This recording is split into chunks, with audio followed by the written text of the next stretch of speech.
Good afternoon. I now call this meeting of the Standing Committee on Economic Development and Environment to order.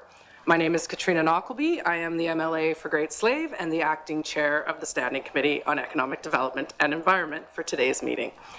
Today, committee will receive a briefing about Bill 74, the Forest Act, from the Minister of Environment and Climate Change and his staff, as well as a representative from the Intergovernmental Council. Bill 74 is the first bill the GNWT has advanced in accordance with the Intergovernmental Council regarding land and resource management under the recently signed Legislative Development Protocol. I would like to take a moment to note that committee would be pleased to hear from any organizations, businesses, governments, or individuals who have an interest in forestry management, either through written submissions or oral comments, which can be arranged in person or virtually.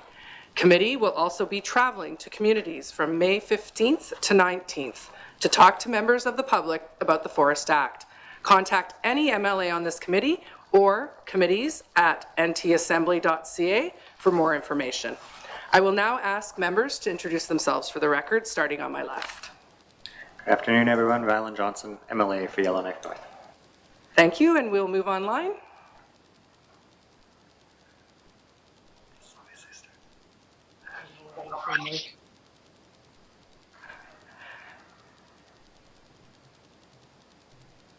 Introduce yourself. Please go ahead, Mr. O'Reilly. Kevin O'Reilly, Frame Lake. Ron Bonnetrus, Tetro. Thank you. 4 years into the term, and we still struggle with that, that one. So I will now pass it over to the Minister. And Mr. Minister, if you could please proceed with your opening remarks and introduce your staff and have your presentation. Thank you. Thank you, Madam Chair. Just so, as I advised your committee chairperson there, not your clerk, I believe it is, I'm going to turn off my internet after I speak because it does it cuts in and out and probably wouldn't be beneficial if I'm not here for some of the stuff. Thank you very much for inviting the Department of Environment and Climate Change to provide a briefing on committee on Bill 74, Forestry Act. With me today, I have Dr. Erin Kelly, Deputy Minister of Environment and Climate Change, Dr. Brett Elkin, Assistant Deputy Minister of Wildlife and Forest Management, Mr. Mike Carvel, Director of Forest Management, Mr. Dennis Mercury, Director of Policy, Legislation, Evaluation, and Communication, Ms. Christina Glowich, Manager, Legislation and Legal Affairs, and Mr. Rohan Brown, Legal Counsel for Department of Justice. I also joined by Peter Redworth, Lead Negotiator for Kaddichi First Nation, as a representative of the Forest Act Technical Working Group. He's joining us consistent with the Process Convention on introduction, consideration, and enactment of bills drafted pursuant to the Intergovernmental Council Legislation Development Protocol. The Department of Environment and Climate Change has worked collaboratively with Indigenous governments and Indigenous organizations to develop a new Forestry Act under the Intergovernmental Council Protocol through an IGCS established technical working group. I'm pleased to note that the Forest Act is the first bill introduced under this protocol. We look forward to hearing or working with the committee on this important piece of legislation. I will now turn it over to Dr. Erin Kelly for further comments. Thank you. Thank you, Mr. Minister. Dr. Kelly, go ahead. Thank you, Madam Chair, and thank you, Minister, and good afternoon. I'd like to speak today about the success of the Intergovernmental Protocol and the new Process Convention.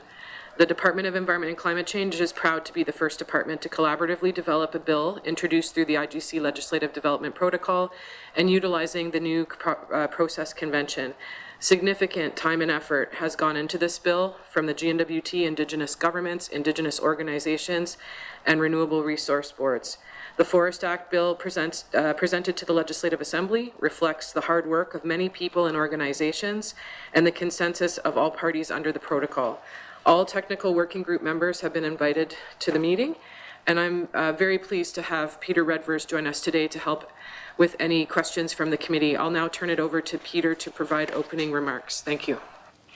Thank you, Dr. Kelly. Go ahead, Mr. Redvers. Yes, thank you, Chair Nokleby. My video does not seem to be engaged here, so I will speak without being seen, if that's fine. Yes, well, thank you. This has been quite a long process getting this bill introduced. I was involved, along with quite a number of other Indigenous governments in the previous Legislative Assembly, moving the Forest Act forward. That did not fare quite as well. We got it to the point where it was close to being presented to the Assembly, and there were some significant gaps in it from the Indigenous government perspective. And so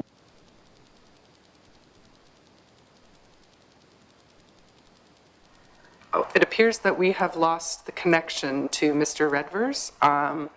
I will note that it does seem to be a bit of an odd week for internet and cell service in the NWT. Myself, I had to go outside to take a phone call yesterday.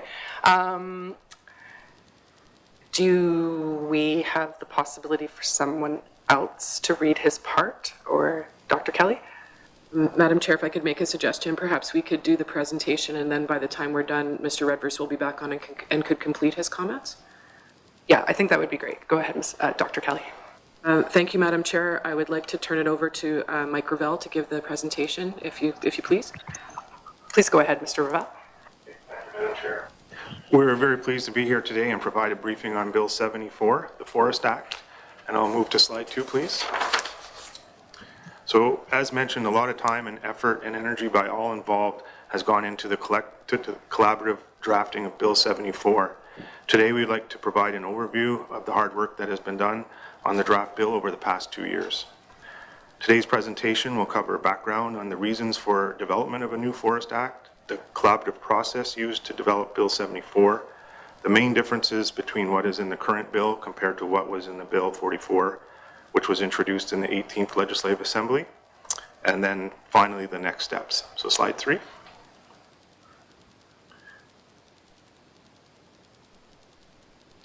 During the 18th Legislative Assembly, the Department of Environment and Natural Resources worked collaboratively on a proposed Forest Act with a technical working group comprised of Indigenous governments and Indigenous organizations, co-management boards, and a stakeholder advisory group, which led to Bill 44. The Forest Act was submitted to the Legislative Assembly in February 2019, but it became apparent that Indigenous governments and Indigenous organizations had a number of outstanding concerns with the proposed bill. It was decided that these issues were best addressed through further discussions at the working group level with Indigenous governments and Indigenous organizations, and the Forest Act bill was withdrawn from the 18th Legislative Assembly. Slide 4. The Department of Environment and Climate Change has been working collaboratively with Indigenous governments and Indigenous organizations during the 19th Assembly to develop a new Forest Act. This is the first bill that has been developed collaboratively through the Intergovernmental Council Land and Resource Management Legislative Development Protocol. And I'll refer to the Intergovernmental Council as IGC, if that's acceptable. Work began in November 2020 by inviting IGC members to participate in this legislative initiative. IGC governments determined whether they wanted to participate in the development of the Forest Act bill, and an IGC Secretariat Technical Working Group was established. In December 2021, the IGC Secretariat expanded membership of the Technical Working Group to include Lutsoke Dene First Nation, North Slave Métis Alliance, Yellowknives Dene First Nation, Nahanni Butte Dene Band, and the Decho First Nation. Renewable Resources Boards had requested the opportunity to participate in the Technical Working Group, but Technical Working Group members felt that bilateral discussions between the GNWT and the Renewable Resource Boards would be the most effective approach to receive Renewable Resource Board input. All comments received by Renewable Resource Boards were provided to the Technical Working Group for review and consideration. Slide 5, please. The drafting process for a new Forest Act began with the review of Bill 44, which was introduced in the 18th Assembly, and identifying areas where changes were required. The technical working group worked collaboratively to identify key elements to be included in a new draft Forest Act bill, and the development of a comprehensive policy intentions document would serve as the basis for the legislative proposal. The legislative proposal was approved by the Executive Council in May 2022, and from November 2020 to January 2023, the GNWT and the technical working group met 15 times to collaboratively develop Bill 74. 8 versions of the draft bill were reviewed and revised during this process. Next slide, please. The final stage of the collaborative development process, also known as Step G of the protocol, was a formal review of the bill by the IGC. The intent of Step G is to achieve final consensus on outstanding matters prior to submission of the draft bill to the Minister to bring forward to the Assembly. This stage of the protocol has been delegated to the IGC Secretariat from the Intergovernmental Council. The draft bill was reviewed in an IGC Secretariat meeting on November 10th, 2022, and final consensus was reached on November 16th, 2022. No outstanding issues were raised by Indigenous governments. Slide 7, please. Consultation was initiated after Step G consensus was achieved. Aboriginal rights consultation began November 21st, 2022 and closed January 4th, 2023. The department received comments from both IGC and non-IGC Indigenous governments and organizations. One amendment was made to the bill to better reflect land claims and self-government agreements. An assessment was done by the department, and it was determined that the comments received did not relate to Aboriginal rights infringements. The department met with the technical working group to explain the one amendment to the bill, which was made through consultation prior to introducing the bill. And slide 8, please. Public engagement began on November 21st, 2022 and closed on December 28th, 2022. One response was received from Alternatives North. Slide 9, please. The department worked with the technical working group and Renewable Resource Boards, completed internal and interdepartmental government or GNWT reviews, and conducted public engagement on amendments to Bill 74. In addition, the Department of Justice provided best practices while drafting Bill 74. This collaborative work resulted in a number of key changes, and additions were made between Bill 44 and 74, which reflects these fulsome discussions. And advisory committees are a new development. The Forest Act will provide the authority to develop advisory committees in area of the NWT that are not currently subject to land, resources, and self-government agreements and don't have renewable resource boards. Where established, advisory committees will provide a forum to participate in the co-management of forest, filling a similar role to that of renewable resource boards. Advisory committees would be able to provide input into the development or designs of plans or policies, provide recommended terms and conditions for permits and licenses, and participate in the collaborative monitoring and reporting of forest ecosystems in the NWT. There is an increased recognition of land, resource, and self-government agreements. Bill 74 was drafted to clearly recognize land, resources, and self-government agreements, and particularly Aboriginal treaty rights to harvest forest resources and the rules with respect to co-management of forest. This was a high priority when the process convention was initiated during the 18th Legislative Assembly. The GNWT worked with the technical working group on wording in the draft bill that more clearly reflects this priority, and a co-management approach reflects the specific responsibilities of renewable resource boards. The bill no longer requires a permit where there's an Aboriginal or treaty right to harvest for personal use. Provisions relating to people exercising Aboriginal or treaty rights not requiring permits for personal use were brought up during the first attempt to introduce the Draft Forest Act in the 18th Legislative Assembly. Continued discussions were held with the technical working group, and the proposed approach in Bill 74 was based on the approach taken in the Wildlife Act. The disputes resolution and appeal structure has been revised and strengthened. This bill will provide for efficient and fair adjudication of disputes that may arise in respect to decisions made under the legislation regarding a proposed plan, program, or policy. If consensus is not reached on proposed plans, programs, or policy, and an Indigenous government or Indigenous organization wishes to dispute the proposed plan, program, or policy, the Act will provide for a fair and modern dispute resolution process to assist with resolving the dispute. Any Indigenous government or Indigenous organization with asserted or established Aboriginal treaty rights in the location at issue, or any relevant Renewable Resource Board or advisory committee that may be established in an area where land claims remain unsettled, may appeal any decision made pursuant to the legislation regarding authorizations, and they will be notified of any appeals brought forward in their area and have a right to intervene in an appeal. Slide 10, please. Bill 74 will be the first piece of legislation to follow the Process Convention on the introduction, consideration, and enactment of bills drafted pursuant to the Intergovernmental Council Legislative Development Protocol. The GNWT will continue to work with IGC and the Legislative Assembly on implementation of this Process Convention over the coming months. Slide 11. And we welcome further discussion and questions. Thank you very much. We're just going to take a second and see if we've been able to reestablish some of our connections here. It does look like Mr. Redvers is on the line now. Or, yeah, we're good. Okay. Mr. Redvers, can you hear me?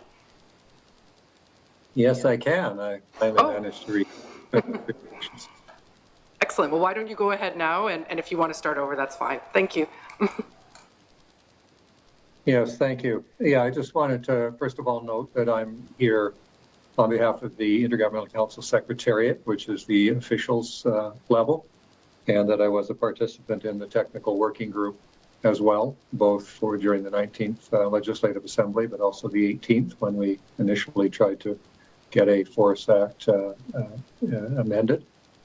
During that period of time, we didn't manage to get it to a state where it could be brought forward. Certainly there wasn't agreement among the Indigenous governments as to the text of that draft, as you know, and so it was raised again and brought forward for discussion at the IGCS and technical working group level with this Legislative Assembly.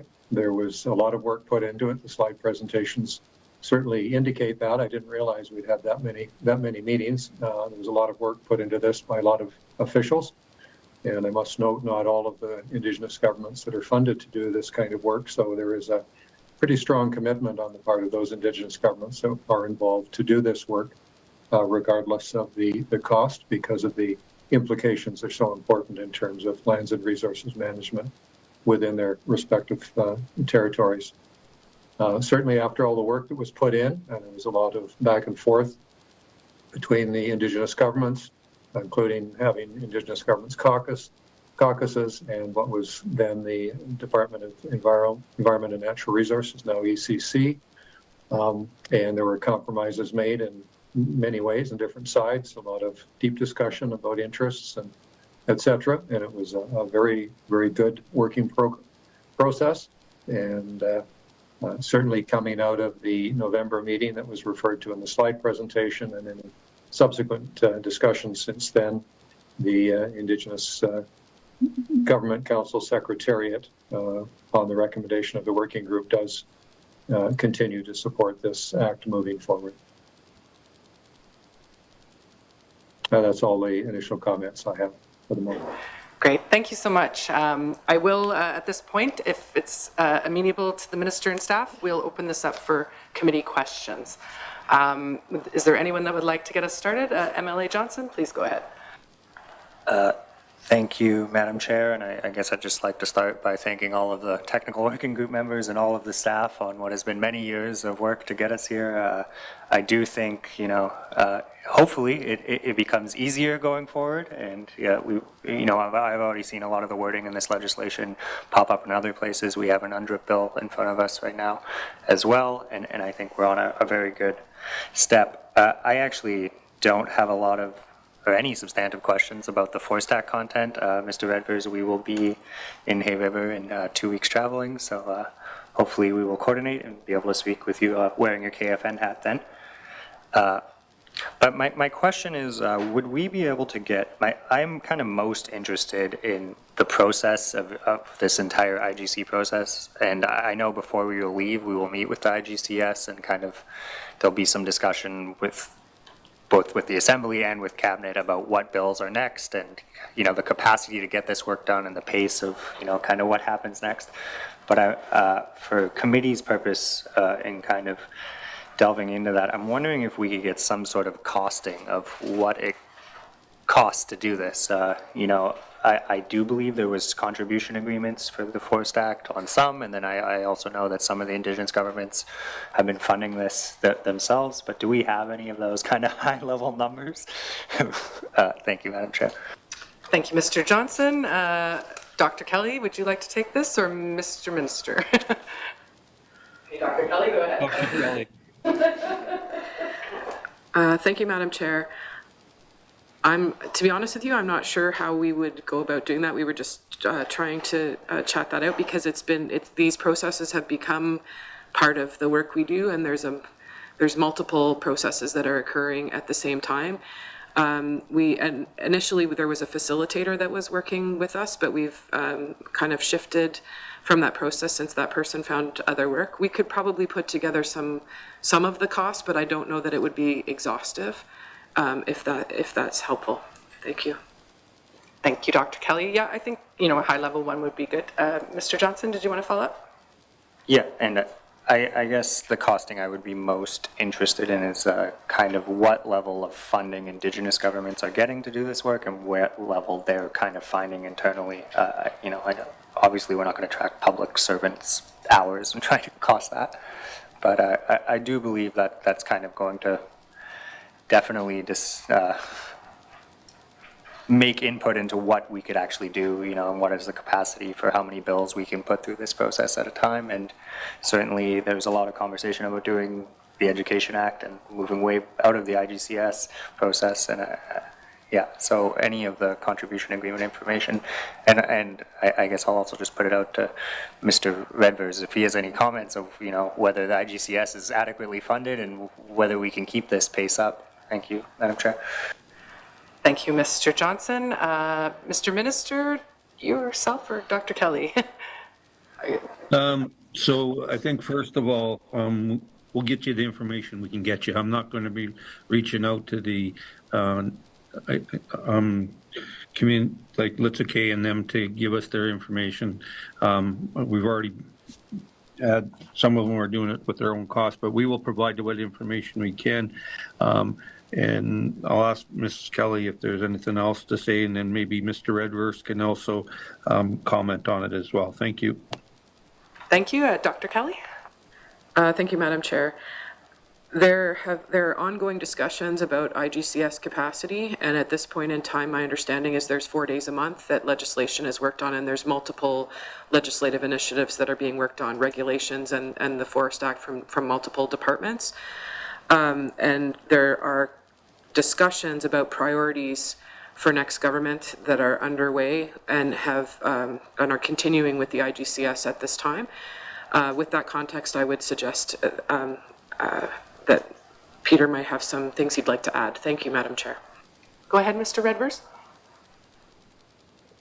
Yes, for those Indigenous governments that have signed on to devolution of the Intergovernmental Agreement, there is an annual funding that comes from CERNAC to support engagement in land and resource management issues. It's based on a prorated basis, based on essentially citizenship or membership. So the larger regional Indigenous governments get a reasonable amount of funding to participate in these kinds of initiatives. In other words, implementation of the Intergovernmental Agreement, which includes, and a large part of which, quite honestly, now has become focusing on legislative development, because dealing with these issues upstream in terms of ensuring that legislation is not creating conflicts saves a lot of time and energy and resources down the road when it actually comes to dealing with more specific kind of authorizations, et cetera. So there is a cost saving. But it's quite unevenly funded because of the population. So Katla-Dehchet First Nation gets a modest amount compared to some of the larger Indigenous governments. what we have found, and it's the life of an Indigenous government on any number of issues, is that we work together and try and share resources, and certainly those regional Indigenous governments that have had greater amount of funding have helped carry the ball, I think, to a greater extent, and often are able to provide some deeper kind of research or even legal services based on concerns raised by some of the smaller communities or Indigenous governments. So we work with what we got, but there is an allocation, and as with any other situation, we have to budget accordingly and have to participate to the degree we're able to. Now, for those Indigenous governments that are not signed on to devolution in the Intergovernmental Agreement and don't have that core annual funding, I'll be honest, I'm not entirely sure. My understanding, certainly during the previous legislative assembly, was that there were contribution agreements to allow them to be able to participate in the technical working group, at least. So, but I'll let ECC speak to that. With respect to the question about sort of, participation by the Indigenous governments in things like Education Act and Health and Social Services, health legislation, yes, that is going to become increasingly a burden for those Indigenous governments that don't have greater core funding. It's often a very small group of people that are having to play the lead in all of these initiatives. And so that conversation about, how Indigenous governments, in particular the smaller ones that are not as well resourced as the regional ones, but even the regional ones, given the fact that they end up carrying the larger load, how that gets funded so that there is meaningful engagement is a question that needs to be asked and needs to come under review at some point. Certainly with respect to the lands and resources legislation, we've been stretched thin, but it is a significant priority. We choose which acts are most important. The Forestry Act was of considerable importance to Katladeche First Nation and a few others within the Indigenous government community, and so we put more time and resources into that and perhaps a little less into the others. It's an ongoing issue, and as Dr. Kelly mentioned, there have been ongoing discussions about how we address that and how we address capacity generally. Yeah, thank you very much, and definitely something we're live to across all our committees, I think, about overburdening Indigenous governments and organizations. Ron, MLA Bonnet Rouge, I believe you have a question. Go ahead. Merci, Madam Chair, and merci to the Minister and this entourage for appearing before us regarding the Forest Act. I'm kind of really interested in a lot of the stuff that may have happened in the 18th Assembly. But I'd also like to acknowledge that the Decho First Nations possibly not even being at the table, and also considering the fact that two of my communities, Kakiza and Prof, are part of the Decho First Nations, and KFN is part of my constituent community, although probably not an active member of the DFN because they're working on their own negotiations, which they haven't completed. I'm just wondering if Peter could apprise me of whether this has been discussed with the KFN Chief and Council, and if they had any concerns with this Forest Act. Merci. Thank you, Mr. Bonnet Rouge. Mr. Redvers, I understand you're here representing the Secretariat, but did you want to speak to that? Yeah, I'll be a little cautious speaking to that because I am here representing the Secretariat. I certainly don't mind having that conversation with MLA Bonnet Rouge and with Chief and Council as required. Certainly, I think the interests of all the Indigenous governments at the table, because I believe I can speak to that, is to ensure that the inherent Aboriginal and treaty rights and titles of the respective Indigenous governments are acknowledged and to a great extent affirmed through legislation that is being developed by the GNWT. And certainly my mandate, and I believe the mandate of the other representatives to the Intergovernmental Council Secretariat and the Technical Working Group, bottom line, want to ensure that inherent Aboriginal and treaty rights and titles are not infringed by legislation developed by the GNWT.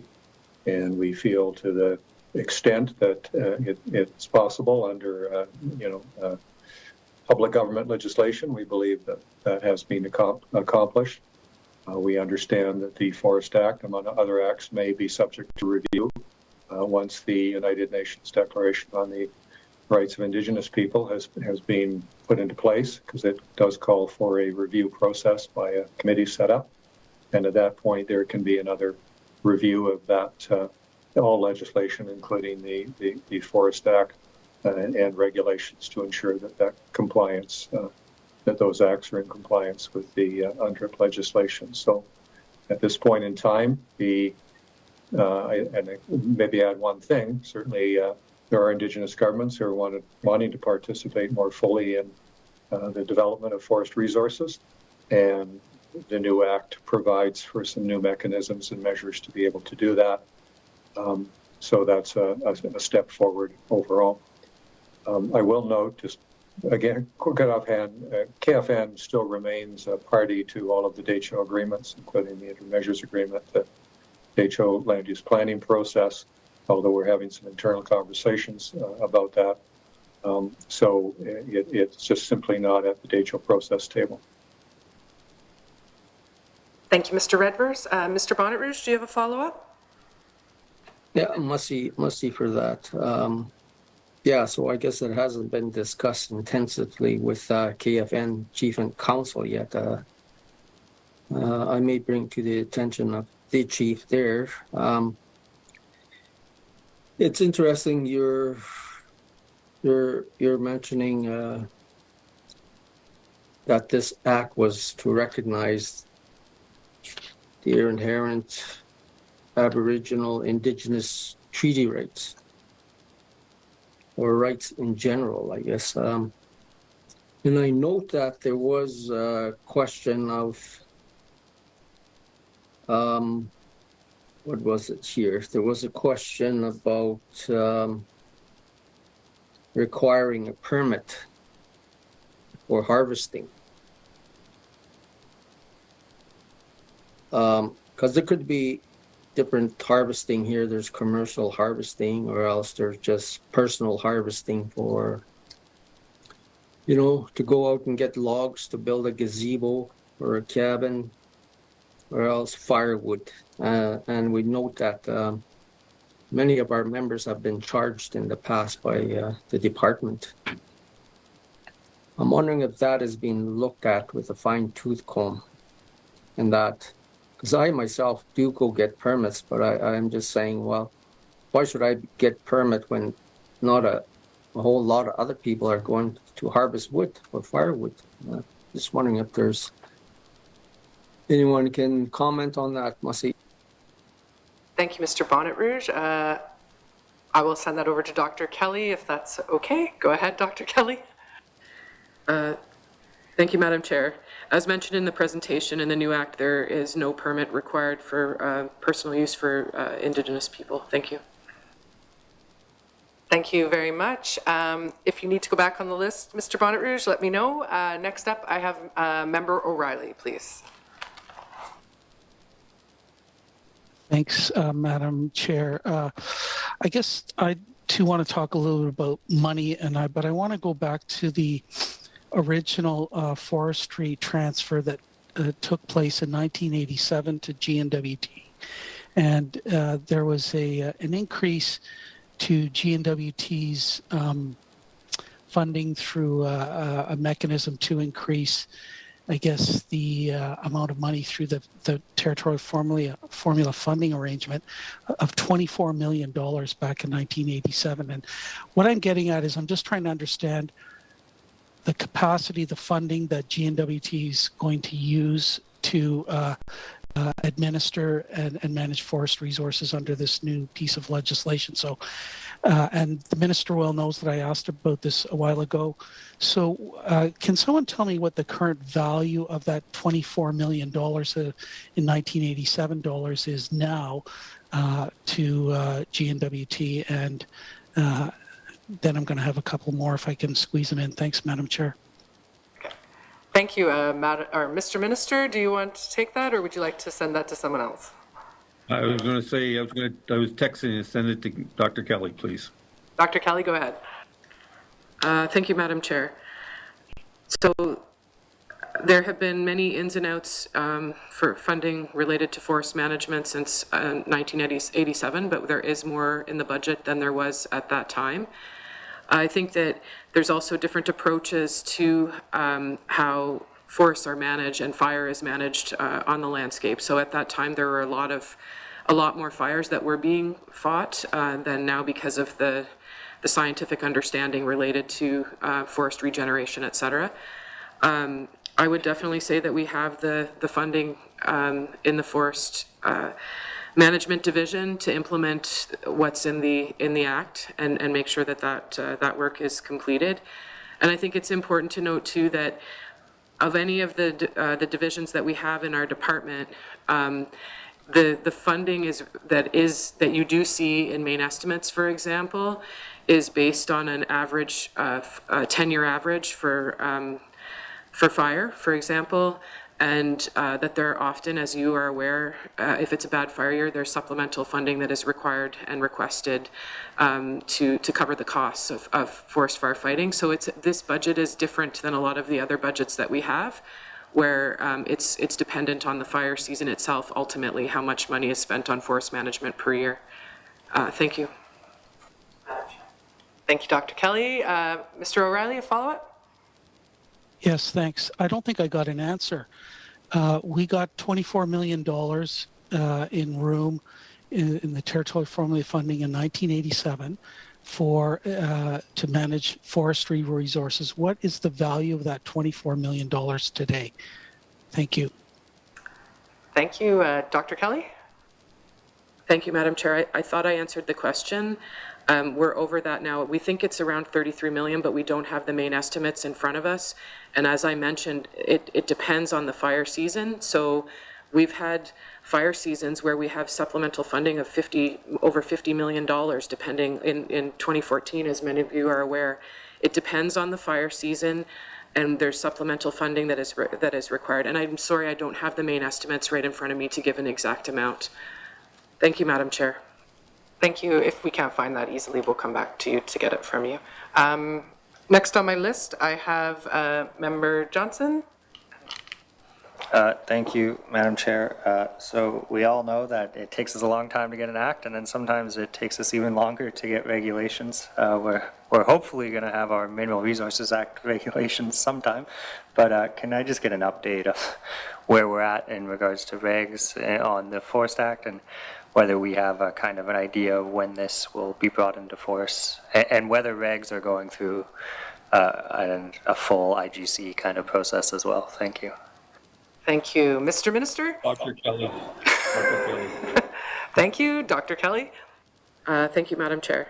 So firstly, I would say that from my perspective, I don't know that the acts do actually take that long. We had a number of acts that went through last government through a different process. And this time it was the first time that we were using this process. There were 15 meetings. In the beginning, we were also determining how we were going to do things. So I'm hopeful that, as we're working through the protocol, now we all know how it works, that we'll be getting things done more quickly. There's a commitment to do the regulations in the next assembly and work through them with Indigenous governments, as per the protocol. Thank you, Madam Chair. Thank you, and we appreciate that you were the guinea pig for this one. Go ahead, Mr. Johnson.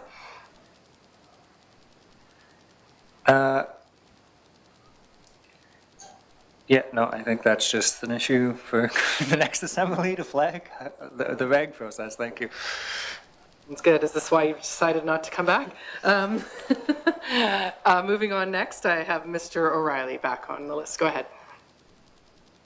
Yeah, thanks, Madam Chair. I'm going to just reiterate my last question. I want to know the value of the $24 million that was provided under the forestry transfer from the federal government to GNWT. I want to know the value of that money today.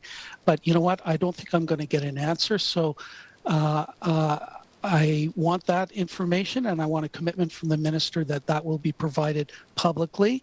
And I also want to try to get an understanding of what kind of revenues are raised in the forestry management function of the department, and whether we have the ability to recover, extraordinary costs related to fires from the federal government as part of the emergency preparedness and recovery programs that are available. So I just want a commitment from the minister that that information will be provided to committee in writing and that it'll be public. Thanks, Madam Chair. Okay, I'll go to the minister first for his answer. Thank you. So I guess I'm a little confused in what the member is asking for. Is it in 1987, $24 million was there, and now what is the value this year? So we're going to have to extrapolate that. If you're actually looking at our costs of how we operate in that, this is where it is. So I will look into it. I'm not going to make a commitment today, but when we get back to committee, that can be shared as public, and Minister or Deputy Minister Kelly may have more information. Thank you. Thank you, Mr. Minister. Deputy Minister Kelly. Thank you, Madam Chair. So I just want to be clear that we don't understand the question, and maybe the challenge is that we don't do extrapolations as ECC on what the funding would be from in 1987 and what it would be equivalent to now. That's why we keep coming back with this is the funding that we have for firefighting. So if there's clarity on how the member would like us to do that work, we're happy to attempt it if it's something that our department can do. With respect to the other questions, I'll ask if Mr. Gravel could answer those. Thank you, Madam. Thank you, Dr. Kelly. Mr. Gravel? Thank you, Madam Chair. So the amount of revenues is tied directly to the amount of volume associated with commercial harvesting. So in recent years, that volume has been relatively low. So I would say that our revenues are probably in the $30,000 to $50,000 a year range. And a lot of those fees are specific to their stumpage values for the sale of timber. And then there's a reforestation fee that the harvester pays that the government takes a responsibility for renewal. Those numbers used to be much higher, in the neighborhood of $200,000 to $500,000 a year when harvesting was happening at a greater scale in the 80s and 90s. Regarding the disaster support from the federal government, it is possible during extreme events to request this. And following the 2014 fire season, that challenging fire season, we did go back to the federal government, and the GNWT received over $10 million from that disaster mitigation fund from the federal government. So we do look at that in those extreme years. That's the only year I can recall where we've ever done that, however. Thank you, Madam Chair. Thank you. Given our limited resources, I feel like any sort of fire might be a disaster for us, from a fiscal standpoint, but I guess that doesn't fly with the federal government. Mr. O'Reilly, do you have another? Sorry, Mr. Madam Minister, Chair? go ahead. Yeah, go ahead, Mr. Minister. Thank you. So when we talk about the 2024 getting that money in from the federal government, it takes a long time. I think we got it 2 years ago, the money that Mr. Gravel is talking about. It takes that long to get the money. So sometimes, depending on the disaster, the federal government they have a process. So just got to stress that sometimes it doesn't come in as quickly as we think it is. Thank you. Thank you. Mr. O'Reilly, do you have a follow-up question? Thanks. I have another area that I would like to pursue, Madam Chair. So in the presentation, it was noted that at least one change was made in the legislation as a result of the consultation that was undertaken with Indigenous governments, and that a number of comments were submitted.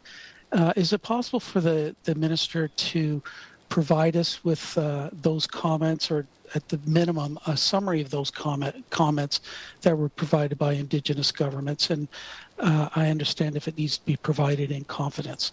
So can the minister make that commitment now? Thanks, Madam Chair. Thank you, Mr. O'Reilly. Mr. Minister? Yes, we'll provide that information, but it'll be confidential. Okay, I'm going to pass it over to Dr. Kelly, Mr. Minister, if you indulge me. Go ahead, Dr. Kelly. Madam Chair, my apologies. That information is public. It's in a What We Heard document and it's on the website. Thank you very much. Awesome, even better. Thank you. Next on my... I guess I don't have to send it. Sorry.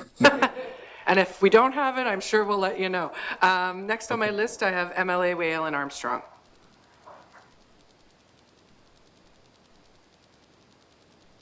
Thank you. Thank you for the presentation. And I know that this Forest Act is very important to the Indigenous people and the impact that it will have on the society, and especially with climate change. We know that climate change is here because we see it and we feel it. Even with what's happening with forest fire, one year we have a severe, next year we have nothing. So we know that it is here. And then, so I just wanted to ask the minister, so what changes are occurring in NWT forest ecosystem related to climate change, and the department expect a new Forest Act to be able to respond to these changes? Thank you. Thank you. Mr. Minister? I'll go to Deputy Minister Kelly or staff there. Thank you. Okay, thank you. Dr. Kelly? Mr. Gravel? Thank you, Madam Chair, and thanks for the question. And yes, climate change may end up in having new challenges in forest management. Forest health, for example, with a warmer climate, we may see new insects and new species moving north, or we may see insects expanding much quicker than they might have in the past. I think we all know that hot, dry weather will have major impacts on forest fires, so there's certainly elements of climate change that are going to potentially impact the Northwest Territories forests. But we're hopeful that the new Forest Act will establish a foundation to react and to deal with these. We are committed to working with Indigenous governments on establishing regional forest management plans. Those processes have already started in several regions, and with this new Forest Act, we anticipate it expanding to unsettled areas. The establishment advisory committees and our work with co-management partners such as Renewable Resources Boards allows us to get input from communities on their concerns and discuss and look at new ways of managing our forest to adapt to the changing environment. So we're hopeful that the Forest Act will give us better tools to respond and react to a changing environment. Thank you, Madam Chair. Thank you, Mr. Gravel. I don't believe that MLA Whalen Armstrong has a follow-up question, so I'm going to move on to Member O'Reilly. Go ahead, Ken. Okay, thanks, Madam Chair. Sorry, I just want to get some precision here. The What We Heard report on the Forest Act, as I understood that was around the public engagement that was held in November and December of last year. I had asked about the Aboriginal consultation, Section 35 consultations, and in the slides it indicated that comments were submitted from IGC members, non-IGC members, and that one change to the bill was made as a result of that. And I'd asked the minister for a summary or the comments that had been submitted. And then the deputy minister said, well, that was part of the What We Heard report. I don't think that's what the What We Heard report covered that. Maybe I'm totally wrong, but can I get confirmation that the minister is willing to provide copies of the comments submitted by the Indigenous governments during the Section 35 consultations? Thanks, Madam Chair. Thank you, Mr. O'Reilly. If you would like to bring another witness forward to the table, that's fine. No, I just needed to understand. Okay. Deputy Minister Kelly? Thank you, Madam Chair. So I misunderstood the comment from the minister, or from the member. My understanding was that he was asking for the public engagement and the comments and responses related to Alternatives North. That is public on the website. There was one change that was made that was a rights-based issue that came up during consultation. There were some other pieces that came up that were not rights-based issues during consultation, so they were not addressed in the bill at that time. I'm sure we could give a confidential summary of what those are. My apologies for the misunderstanding. Thank you, Madam Chair. All good. There is a lot of information flowing around in this room all the time, and yeah, it's a Friday as well. Yes, I think I can speak for the committee. We would like to see that, and we will keep that confidential. I do see that the minister has his hand up, so go ahead, Mr. Minister. Thank you, Madam Chair. Yes, as I said previously to Member O'Reilly, we'll get that information long as it's confidential. Thank you. Thank you. We appreciate that. Mr. O'Reilly, do you have a next question? Yes, please. Thank you, Madam Chair. So as part of the public engagement that was carried out back in November and December, I know there was a What We Heard report. There was, and one submission was received.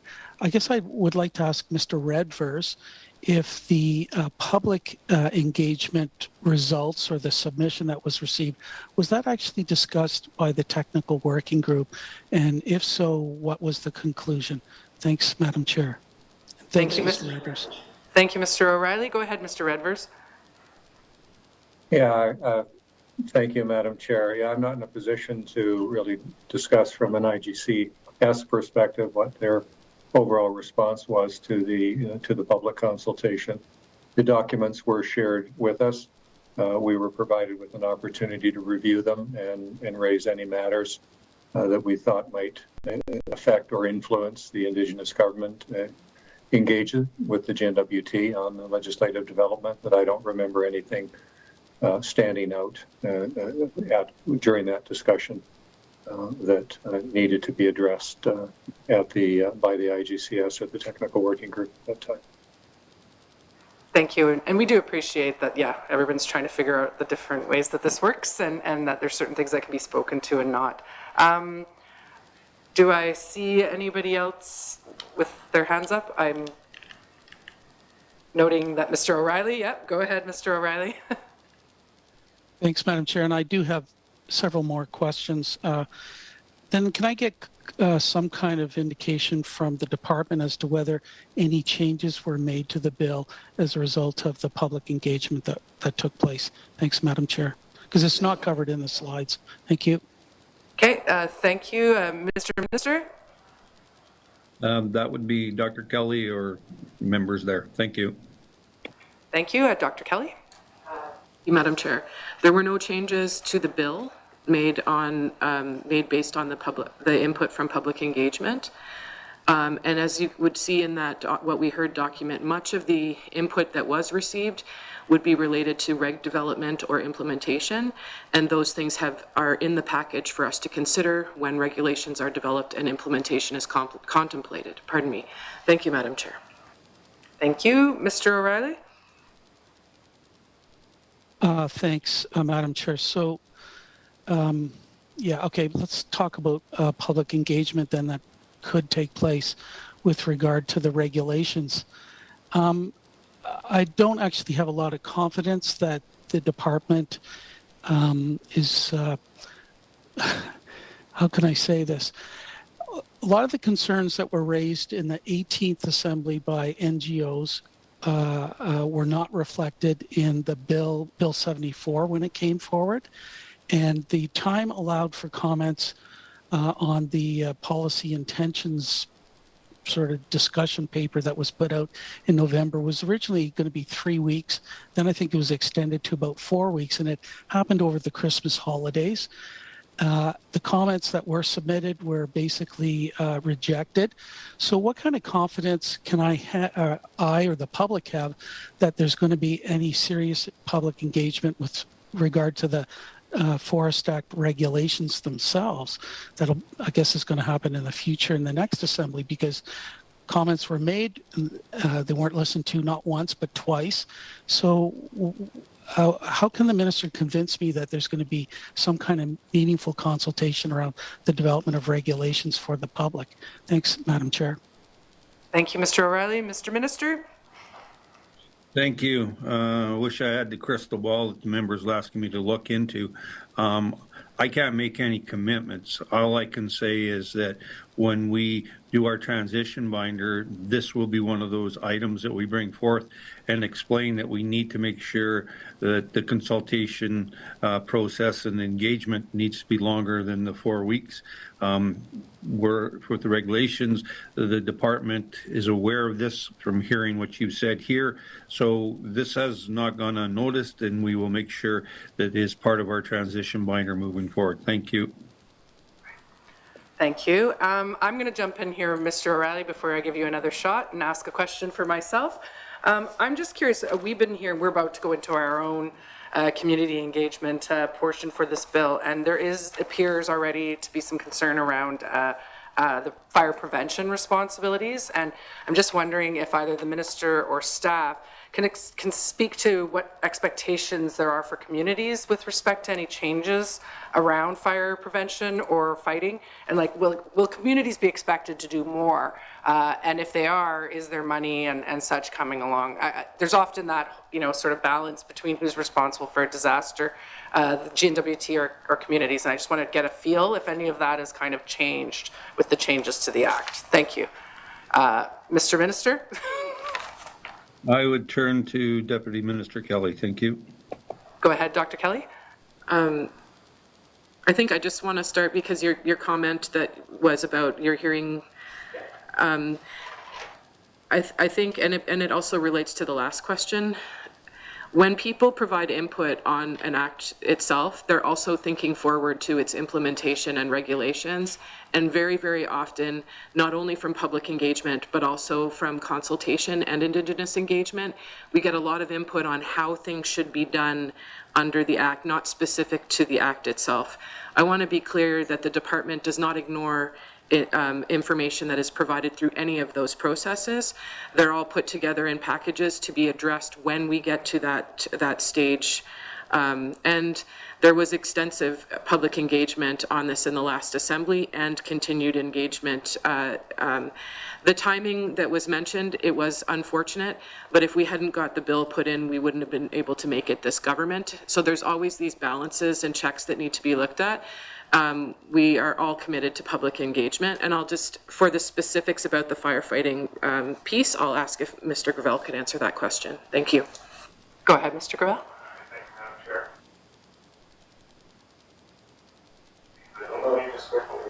Oh, my bad. Sorry. Thank you, Madam Chair. With respect to additional responsibilities for communities, I don't believe the Forest Act adds any additional responsibilities to communities. However, we do have a requirement for industry to start having prevention plans to demonstrate that their industrial activities in or near forests won't result in a risk to communities. I'd also like to add that our department has worked with the NWT Association of Communities to get $20 million in funding from the federal government to reduce risk to the communities. So we will be working with them, of course, to strengthen and increase their resilience to wildfire. And we're hoping, again, that the Forest Act, with the requirement for industry to get wildfire prevention plans, will be another tool to reduce the risk to communities. Thank you, and I appreciate that. I think that that's good. I guess the only reason I bring it up is that, nothing that we would be creating in the Act would then allow things down the line to not be implemented, or I'm learning a lot about scopes of bills and what we can add in and that kind of thing. So I just wanted to make sure that obviously you're thinking down the line and nothing would preclude that kind of situation or put more onus, I guess, on to communities with unintentionally. So I think with respect to that, I just had a bit of a question about these wildfire management plans. So that will be done in conjunction with each community to determine how they're going to fire smart, and it's not a cookie cutter or yeah. I'll just leave it at that and ask for your input. Mr. Minister, it looks like Mr. Gravel really wants to take that question, so I'll just pass it right over to him. I actually just want to just answer your question previously as well. So when we worked with NWTAC to get the $20 million from the federal government, again, it's NWT and the municipalities are going to come up with plans to use that money, and we as a department are working with them on that. But for your other question, I will turn to Mr. Gravel. Thank you. Thank you. Go ahead, Mr. Gravel. Thank you, Madam Chair. Yeah, so currently we've worked with all 29 forested communities and have developed community wildfire protection plans. And so the goal is that this funding will help these communities implement those community wildfire protection plans, and it will be up at the community level to determine which elements of the plans is a priority for them. And our role will be to provide technical expertise, and their role will be to fulfill their priorities based on the plans that we develop together. Thank you, Madam Chair. Thank you. Sounds good. Mr. O'Reilly, did you have another question? Thanks, Madam Chair. Actually, I've got 9 more, but let me start by asking about land use planning. There are legislated provisions for land use planning in the Sawtooth and the Gwich'in settlement areas, and through the Mackenzie Valley Resource Management Act.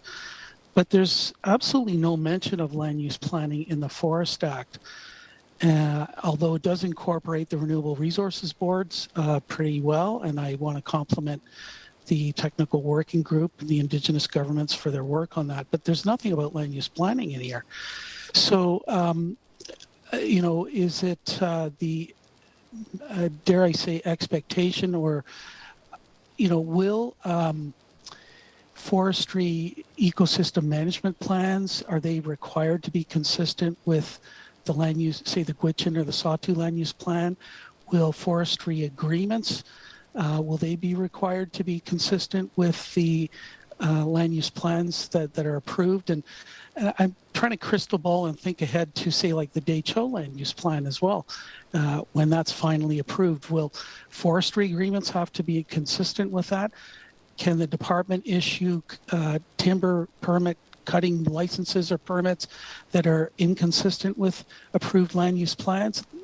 It's a total gray area. I don't know how the forestry management is integrated in any way with land use planning. So can someone help me understand how this is going to happen? And if it's not in the bill, why is it not there now? Thanks, Madam Chair. Thank you, Mr. O'Reilly. I think you asked all 9 questions in one there, but we'll see how the department does in answering that. Mr. Minister, go ahead. Dr. Kelly, please. Dr. Kelly, go ahead. Thank you, Madam Chair. The land use plan supersedes the planning for forest activities and would be consistent and would of course be considered when the plans are being drafted or when authorizations are being provided. Do you have anything to add to that?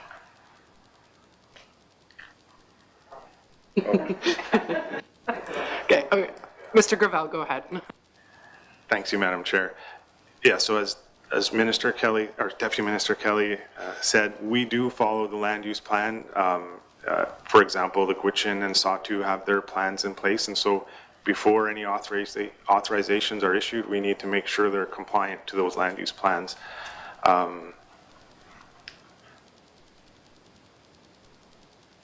Yeah, I don't know what more to add. We don't include every aspect of forest management in the bill because we deal with migratory birds, we deal with fish, we deal with land use planning. These are responsibilities we have as forest managers based on other legislation.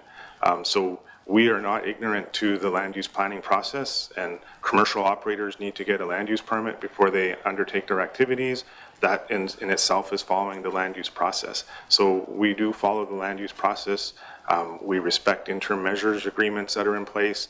All these things are taken into account when we're doing forest management planning. And as I said earlier, our anticipation is under the new Forest Act, those elements will strengthen because community governments are going to have more input and more say in what activities take place. And again, they're going to be as well aware of their own land use plans in their areas. So we anticipate the Forest Act will strengthen and improve forest management for Northerners. Thank you, Madam Chair. Thank you, Mr. Gravel. Kevin, or Mr. Riley, go ahead. Thanks, Madam Chair. So one more on this topic. Yeah, those are interesting answers, but I guess I'd rather have it in the bill itself. We did build in provisions in the Mineral Resources Act that requires that claim staking be, consistent with approved land use plans. And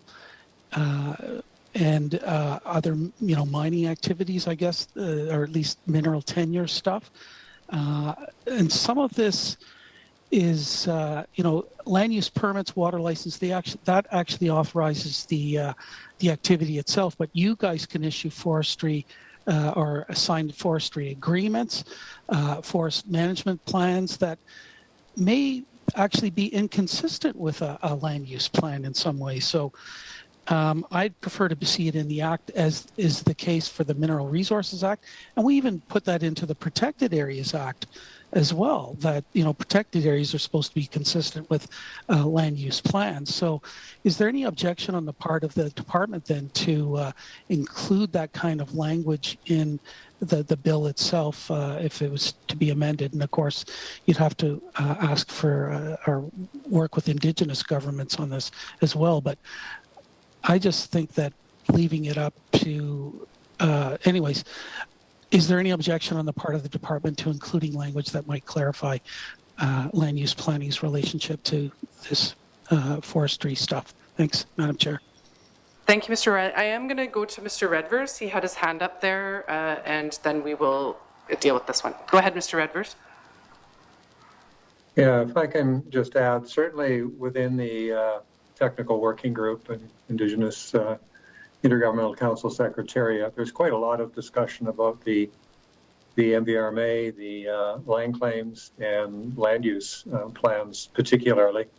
And the view is that the land use plans are primary and priority, and therefore, and they're legislated as such. So there isn't and wasn't a need or to reference them in the Act by the fact that forest development simply would not be considered, certainly commercial forest development simply would not be considered within any area where it is not allowed within, under a land use plan or an approved land use plan. So we have assumed that any forest authorizations must be compliant with land use plans, because that is that legislation is overriding, and it's a fundamental component of certainly the legislated land claims agreements. In respect to those areas that don't have land use plans, there are interim measure or interim land withdrawals. And certainly our experience, and I'll speak specifically, use KFN as an example, the department absolutely respects the interim land withdrawals, and there is no consideration for any kind of a forest authorization within an interim land withdrawal. Again, those override that. So, but the discussion did occur, lots of discussion at the IGCS and technical working group level about the primacy of land use plans, and because of that primacy, there didn't seem to be the need to actually reference that. It's just known that is overriding legislation. Thank you, Mr. Redvers. Did anyone else want to weigh in on this one? Okay, go ahead, Mr. Minister. Thank you. So, as anything, we will consider all comments provided, and we will work with the technical working group as well on that. So I'm not making a commitment here today, except that we will look at any comments that we receive. We will take those into consideration. Thank you. Thank you. Is there any further questions? Kevin, go ahead.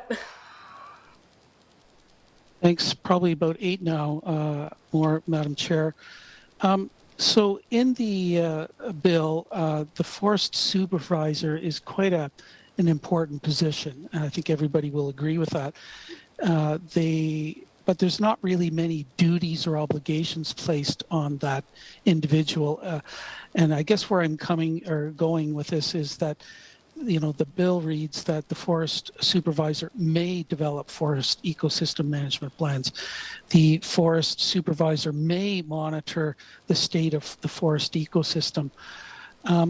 Those don't really provide me with a lot of reassurance or confidence that that work is actually going to get done and is going to get done in some kind of a reasonable time frame. So, was this something that was considered, discussed during the development of the bill to place perhaps more of an obligation or a duty on this position, this function to get this work done? Because if you don't have forest ecosystem management plans and you don't monitor their implementation in some way, how can you reach agreements, issue permits and licenses, and know that anything's actually working? So why is this left as basically totally up to the discretion of the forest supervisor whether management plans and monitoring is going to happen? Thanks, Madam Chair. Thank you. Mr. Minister? For that detail, turn to Dr. Kelly. Thank you. Thank you. Dr. Kelly? Thank you, Madam Chair. So I'll start and then I'll ask Peter to add to this. And I'm going to be pulling back from my memory of technical working group conversations. But here's what I recall on that one. I believe that the conversation around that was that there's certain areas of the Northwest Territories where it's very unlikely that there would be commercial forest harvesting, and that the committee or the groups that we're working with may not want to focus on that. And there's others where this would be a primary focal point. The word may allows for us working together with the Indigenous governments through the RRBs or through these other groups in the unsettled areas to determine together what the priorities are for doing that work. So I think, and Peter can weigh in, but I'm pretty sure that's what I recall of that conversation. Thank you, Madam Chair. Thank you. Mr. Redvers?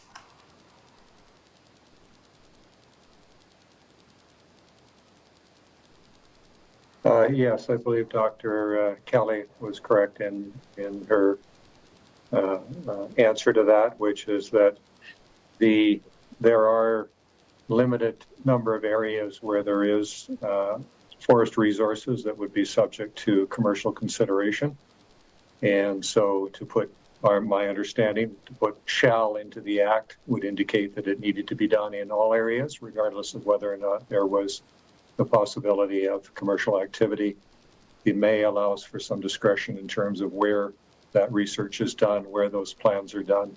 And the fact that the Act explicitly states that it needs to be done collaboratively and certainly in cooperation under what we see as being a co-management process with the Indigenous governments, then the decisions about where those plans would occur, where research would be done, would also be something that would be highly influenced, if not needed some consensus with Indigenous governments as well. Thank you, Mr. Redvers. Mr. O'Reilly, do you have a follow-up? Yeah, thanks. So Section 26 of the bill is, I think, where the monitoring function is kind of found. And it allows for, or requires actually, that information about monitoring the state of the forest ecosystem be shared with Renewable Resources Boards and forestry committees in the areas where there are no agreements. But why is that information only shared with those groups? And I think it should be, but not the public. So can someone explain to me why that information is not made available to the public, at least the way that the bill has been drafted? Thanks, Madam Chair. Thank you. Mr. Minister? For that detail, Dr. Kelly, please. You, Dr. Kelly? Thank you, Madam Chair. That information is shared with the public now. It's just not legally required in the Act itself. So there's reports on forest health that are published on a regular basis and put on the website. Thank you, Madam Chair. Thank you, Dr. Kelly. Mr. O'Reilly? Thanks. That's great for current practice, but I guess I'd rather have it in the Act somewhere that you're going to continue to do that into the future, and it's not up to the discretion of a future minister. But or for future forest supervisor or superintendent, I should say. But I guess, Madam Chair, this really gets down to one of the fundamental concerns that I have, and that's the lack of role for the public anywhere in this bill. Really, there's the only sort of mention I can find of the public anywhere is if there's a notice to be issued about fire bans and fire closures. And forgive me if I don't use the right terminology, but that's the only time the public seems to be mentioned anywhere in here. There doesn't seem to be a role anywhere in here for the public to be involved in the development of forest ecosystem management plans. Can't even, they're not required to share information about monitoring, no ability to comment or be involved in the development or review of forestry agreements. There's just no role whatsoever for the public in this bill. So can someone explain to me why the public is not mentioned in here anywhere? Thanks, other than the two instances I mentioned. Thanks, Madam Chair. Thank you, Mr. O'Reilly. Mr. Minister? Dr. Kelly, thank you. Thank you. Dr. Kelly? Thank you, Madam Chair. As I mentioned previously, there's a number of the things, particularly with information sharing, those are already done. With respect to some of the other elements that the member mentioned, there were discussions at the technical working group related to those with rights being able to participate in some of these processes, and that's how the bill has been drafted. And I believe that the minister has committed that if there's any pieces that need to be considered to be added to them, we'll work through those with the technical working group, and once that information has been shared by committee. Thank you, Madam Chair. Thank you, Dr. Kelly. I'm going to go over to MLA Johnson, and then if you want back on the list, Member O'Reilly, let me know. Okay, you're on the list. Go ahead. Thank you, Madam Chair. A bit of an implementation question, but presently the way we do fire bans is a little odd. You kind of wait for the City of Yellowknife one, and then you wait for the Territorial Parks one, and I don't believe we've ever actually issued a large-scale ENR one in the zones, and I know that the Act creates kind of a new system to allow fire closures. Can someone just give me an update of when we kind of anticipate changing how we do this and how it would look under this new Act? Thank you. Thank you. Mr. Minister? Dr. Kelly. Dr. Kelly? Roll, please. Mr. Gravel? Go ahead, Mr. Thank you, Madam Chair. Well, I guess the change you speak of will occur when the Act is implemented. But what's in place is we've developed guidelines for when fire bans should occur and how that will be communicated with the public and with Indigenous governments and community governments. And you're right, currently fire bans are often put in place by community governments through their bylaws to protect the citizens and protect infrastructure. There's been issues in the past with respect to right-based issues or activities, so that those fire bans have been limited by the GNWT. But we anticipate with the new Forest Act and with the conversations we've had around the need for fire bans if the conditions warrant, and having the tools that we have in place now, we're confident that we'll be in a better situation to manage those situations. Thank you, Madam Chair. Thank you. Mr. Johnson, follow up? Yeah, and I know that kind of speaks to this of the rights. Can someone just give me a little bit more of where we kind of landed on that? If there's a fire ban, what is an Indigenous right to have a small fire kind of look like? And is it ever absolute that, the conditions are so bad that there will be absolutely no fires, whether you're harvesting? Or can I just kind of see where we landed on that, or whether perhaps that's still to be clarified, the exact wording? I know there's some wording in the Act. Thank you. Thank you. I'm going to hand that over to Mr. Gravel. Go ahead. Chair. Yeah, so what's anticipated is essentially almost a graduated scale. So as the conditions worsen, the restrictions get tighter, with the last piece of restriction obviously being any rights-based activity. So the last thing that would be restricted would be a rights-based activity, and that would only occur in those extreme situations where chances are everyone's well aware of the situation and has other things to focus on, so unfortunately. So hopefully that helps answer that question. Thank you, Madam Chair. Thank you, Mr. Gravel. Mr. O'Reilly. Thanks, Madam Chair. I just want to add one more thing about public participation. The experience now under the MVRMA, of course, is that the public gets to have a say in development of water licenses, land use permits, land use plans, environmental assessments.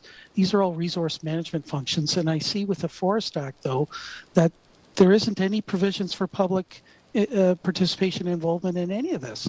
And I just don't think that that's consistent with expectations around co-management and responsible resource management, and it really sticks out like a sore thumb.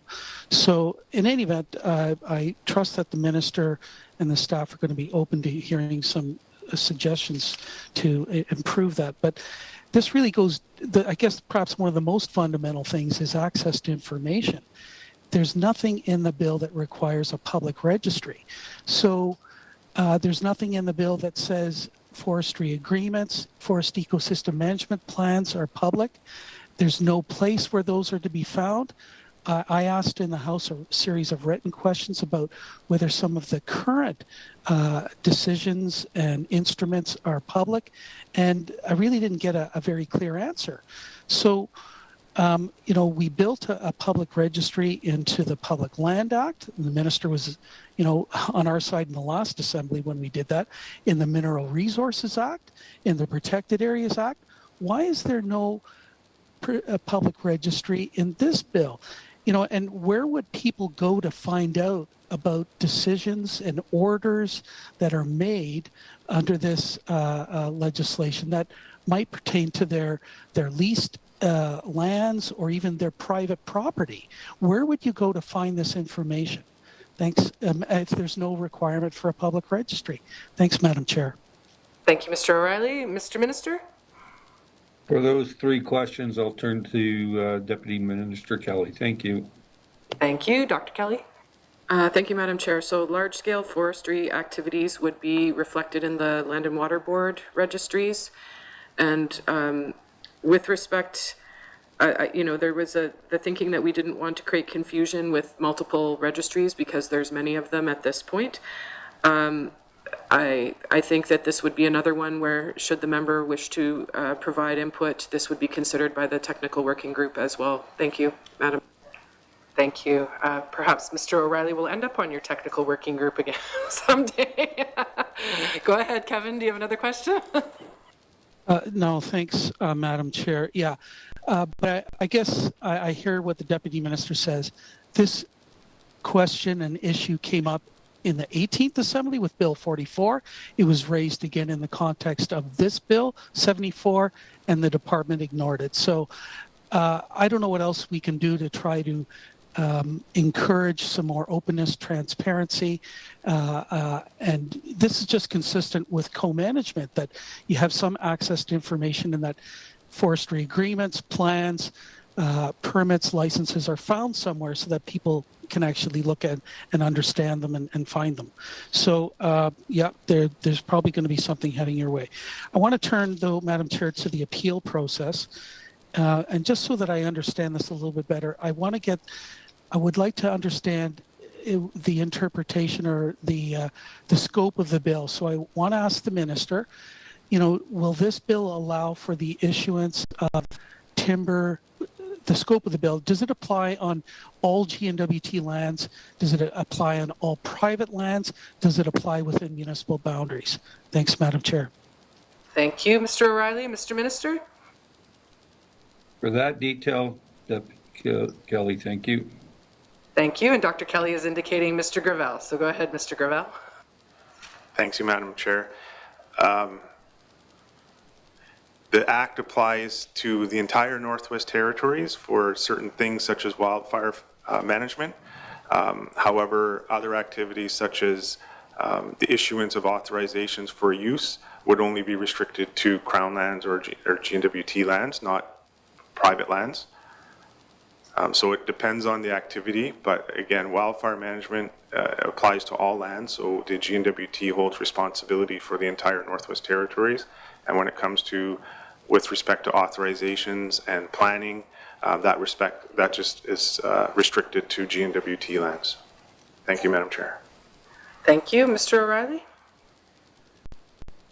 Thanks, Madam Chair. So can I get the actual section number of the bill that actually outlines that? Just so I can look at that. Thanks, Madam Chair. Thank you for that. I'm sure that the department will be finding that. Sorry, go ahead, Mr. Minister. We'll get that information for him. That's fine. Yeah, provide that to us later. That would work. Mr. O'Reilly? Okay, thanks. Just one more question on this little topic. And so can the department then issue, say, forest timber cutting licenses or permits on leased lands? Thanks, Madam Chair. Thank you, Mr. O'Reilly. I see everyone looking at Mr. Gravel, so I'm just going to head straight to him. I don't envision a situation where we would be issuing permits. Well, we wouldn't be issuing permits on leased land without permission of the leaseholder. So if they had asked or requested to do some sort of activity on their leased land that requires a permit, then yes, we would, but we certainly couldn't issue a permit on lands that already have title to. Thank you, Madam Chair. Thank you. Mr. O'Reilly, do you follow? Yeah, okay, thanks. Although I think I heard Mr. Gravel said that, that's not in the bill, though.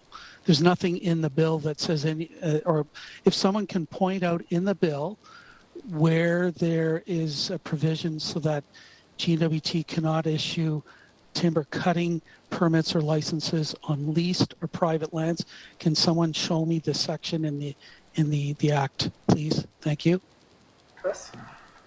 Thank you. Mr. Minister? We will provide that information. Thank you. Yeah, that sounds good. Mr. O'Reilly, anything further?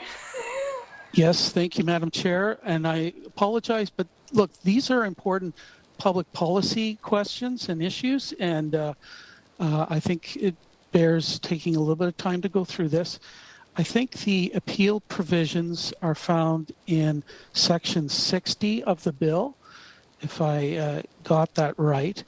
I just want to make sure that these appeal provisions are broad enough the way it's been drafted so that if ENR for some reason did issue a cutting license on my property in Yellowknife, or if I have a cabin out on the Ingram Trail on leased land, are these provisions broad enough so that an individual surface rights owner can appeal a decision using Section 60? That's assuming they actually know about it, because there's no public registry in the first place. But if they actually found out about this somehow, because they don't get notice either, could Section 60 be used by an individual property owner, surface rights owner, to file an appeal? Thanks, Madam Chair. Thank you. Mr. Minister? Dr. Kelly, please. Thank you. Dr. Kelly? We'll have to review that and get back to the committee. Thank you, Madam Chair. Thank you. That sounds good. I'm going to head over to Mr. Johnson, and then if you want back on the list, Mr. O'Reilly, that's good. Go ahead, MLA Johnson. Yeah, thank you, Madam Chair. I just kind of in follow-up to what the department's going to get back to committee with. If it exists and it's relatively easy, I would be interested in some sort of plain summary of where the Act applies when. I know the fire prevention one it's a bit convoluted. I think we actually, in some cases, ask permission to enter onto private lands to fight a fire if it's an Indigenous government land. And I know my understanding is that the entire forestry authorization part doesn't apply to Indigenous private lands, but I do expect this is one of the areas where when committee goes out, people are going to ask, okay, well, we have a land claim, what does this do on our land claim? And I think most of the Act doesn't apply, except perhaps a few sections. And I don't know whether we have that. I'm sure we could also try and piece it together, but there is some complication there about, I don't fully understand laws of general application and all the different classifications of land. Thank you, Madam Chair. Thank you. Mr. Minister? Dr. Kelly, please. Thank you. Dr. Kelly? We have plain language summaries that we're happy to share. I think they're public, but they may not be at this point. I'd have to double check that we've been working on. They're there's been a lot of stuff happening. I'm not sure that that specific element is in there, but if not, we can definitely provide a summary. Thank you, Madam Chair. Thank you. You're good. Okay, back to you, Mr. O'Reilly. Yeah, thanks, Madam Chair. I just want to go back to this issue of surface rights. This issue was actually raised during the public engagement. There's some reference to it perhaps in the What We Heard report. So I'm a bit surprised that we can't find or that we don't have a response for this. And I guess the responses that we get from the minister and all of this, I want to make it very clear that these need to be public because they are public policy questions. So, we do set up a very significant regime for surface rights when it comes to mineral resources. We actually have the Surface Rights Board. There's a whole regime about disputes and so on. But there doesn't seem to be anything in here equivalent to ensure that surface rights holders have any different right to appeal or participate in appeals or file an appeal than anyone else, perhaps, unless Section 60 covers that. So why was this not maybe it was considered during the drafting of the bill? Can someone explain that to me? Thanks, Madam Chair. Thank you, Mr. O'Reilly. Mr. Minister. Dr. Kelly, please. Thank you. Dr. Kelly. Thank you, Madam Chair. From my perspective, this question is very similar to the last question, where we need to have a conversation with the technical working group and get back to you in writing, which we've committed to do, and we're happy to do that. Thank you, Madam Chair. Thank you, Dr. Kelly. Mr. O'Reilly, do you have any further questions? Yes, I do. Thanks, Madam Chair. So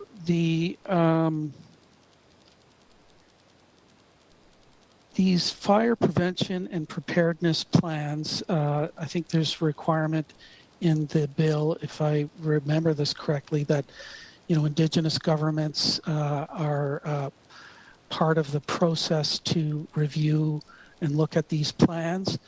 And given the kind of authority, broad authority in the bill for GNWT to basically kind of, use some maybe generous language here, but if there's a serious fire, GNWT has the ability to order and require people and assets to be mobilized to assist, and that would include municipal governments, and rightly so. If a community is under threat, you got to find ways to work together to deal with a fire. But there doesn't seem to be any provision in the bill for engagement and involvement of municipal governments, particularly when it comes to these fire prevention and preparedness plans that industry would have to develop.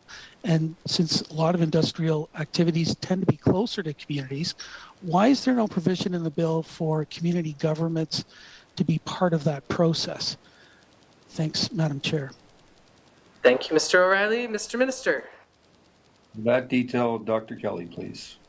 Thank you. Dr. Kelly or Mr. Gravel? No, sorry. Thank you, Madam Chair. I'm not certain I fully understand the question, but community governments are involved with us, as I said, as we develop those community wildfire protection plans and the actions that they can take to reduce risk around their communities. With respect to the prevention plans, if it is intended for industrial activity, so a new activity that's being planned needs to demonstrate that they're going to reduce the risk.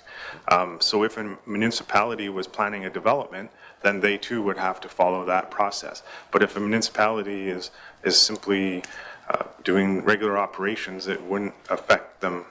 So again, I don't know if I fully answered your question, but. Thank you. Mr. O'Reilly, did you want to follow up? Thanks, Madam Chair. Yeah, I think it's found in section 45, 47, around there, these forest wildfire prevention and preparedness plans. And there's provisions in there for, involvement with Renewable Resources Boards, Indigenous governments, when it comes to forest threats and actions. But there does in 47.3 in particular, but 47.3, there's nothing in there about, municipal governments or even the public. So why was that not included in the bill? Thanks, Madam Chair. Oh, thank you. Sorry. Mr. Minister. Mr. Gravel, I would assume. Thank you, Mr. Gravel. Thank you, Madam Chair. So if an industrial activity is happening within the municipality, that isn't our area of responsibility. So the community would have bylaws that industry would have to follow. We're focused on activities in the interface, so in the forest and new developments in the forest. So hopefully that helps answer that question. Thank you, Madam Chair. Thank you. Mr. O'Reilly? Okay, so I'm looking at section 47 of the bill, and maybe I could suggest my colleagues in the room do the same. 47.3, this is about forest threats, and this is, I guess, one of the most prominent areas where I felt community governments should be included somehow. So 47.3, on taking action, the forest superintendent shall, as soon as practicable, notify the following entities in the affected areas if any of such actions taken, and then Renewable Resources Boards, Renewable Resources Councils, Forest Management Committees, Indigenous governments, Indigenous organizations. Nothing about community governments. Why would community governments not get notice about forest threats? Especially if it's with regard to fire. The threats are described as insects, diseases, invasive plants, stuff like that. Why would there be no notice to community governments? Thanks, Madam Chair. Thank you. I'm going to send that to Dr. Kelly, who has indicated she can answer that. Dr. Kelly? Thank you, Madam Chair. So the definition of forest threat is in 47.1, and it's managing insects, disease, or invasive plant species likely to cause serious or irreparable harm to a forest or forest ecosystem. I think where I'm seeing the challenge here is that within community boundaries, there would be discussion because the community would be dealing with situations. If we're talking about a fire threat, which is not relevant to this section right here, they would be dealing with that. In this case, we're talking about insects, disease, invasive plants, and these are the groups that are outside of community boundaries, because that's where this act applies. We would be having we would be having those discussions.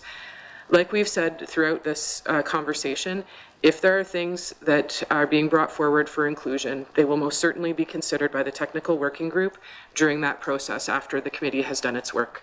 Thank you, Madam Chair. Thank you, Dr. Kelly. Mr. O'Reilly?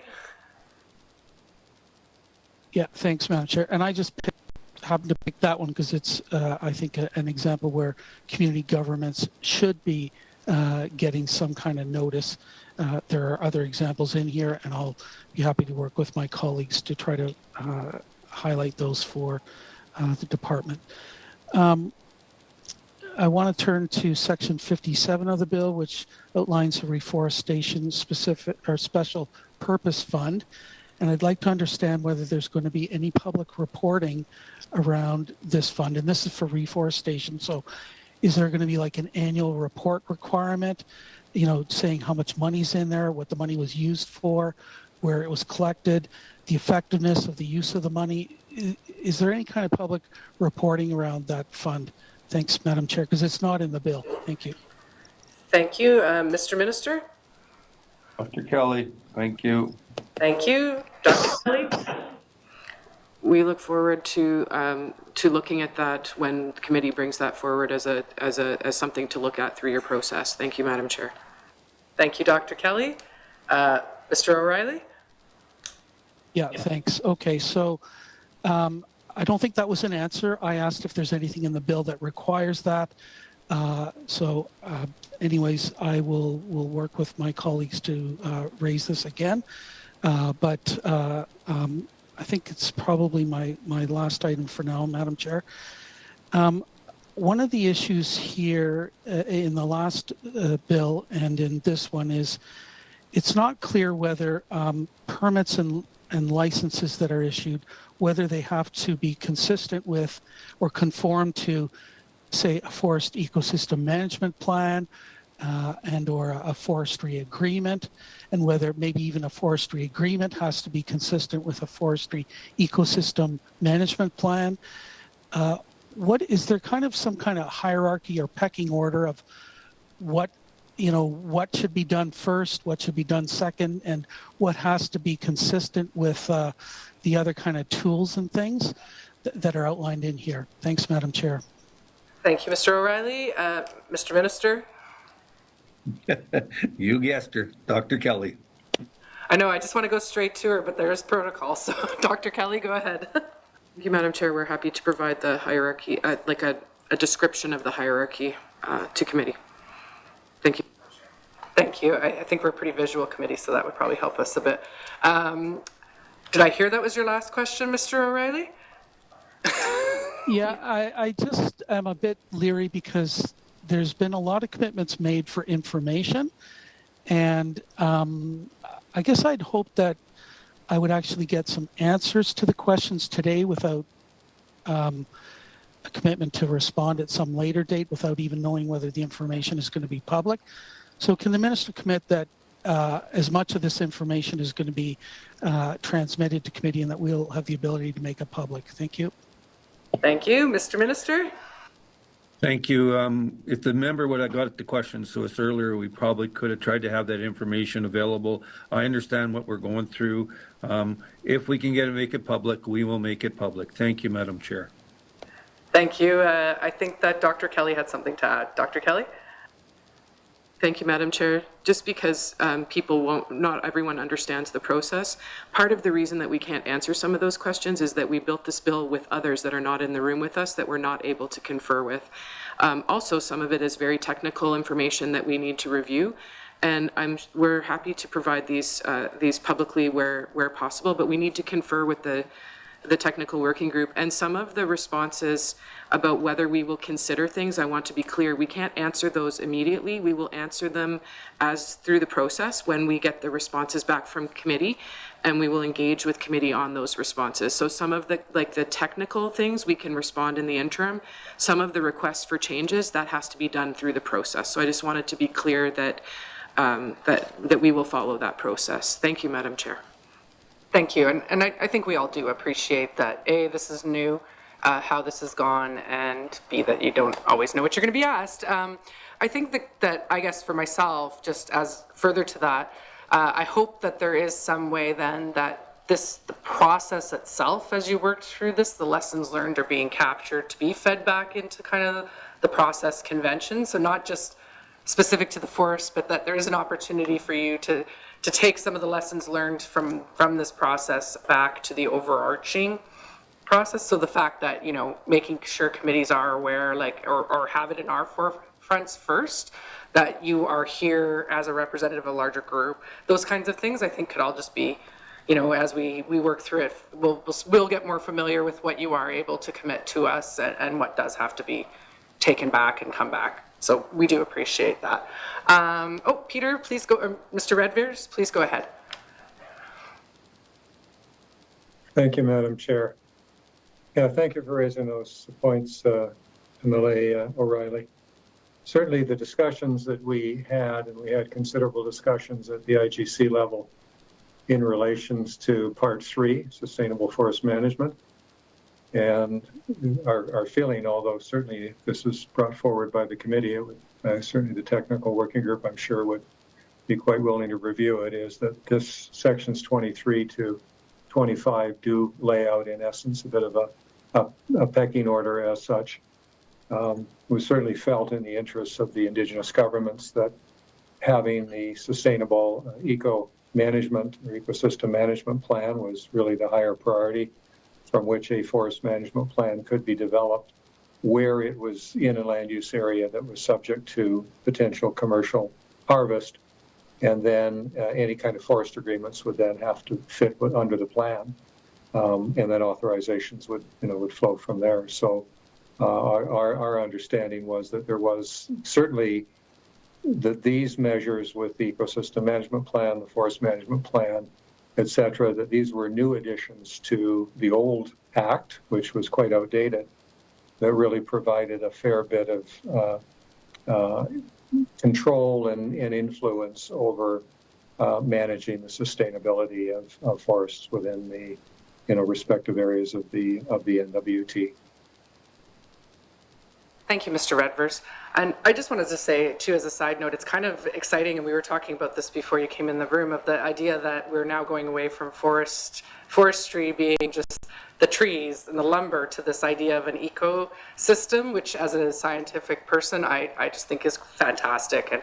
And really, this is quite innovative, I think, for us. And a lot of work has obviously gone into it. So I do want to say that that is noted and appreciated. And, it's never fun to be the first one to go ahead with something. And so I actually want to say, I'm impressed with how this has come forward. It does seem like it's in the vein of what was trying to be accomplished. And I won't speak for anybody else, but from the standing committee, it does look like that it has been successful. So thank you for that. At that note, I think we will wrap this up. So thank you all for joining us today. We do appreciate the time that you've taken to meet with us, and it does conclude our public portion of our meeting, and we will take a 2-minute break before we go in camera. Thank you.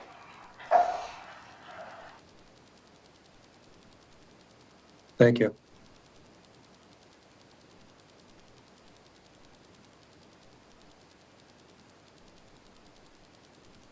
We'll just let everybody clear out of the room and do a quick wrap up, but not extensive. I think we've had a pretty long day.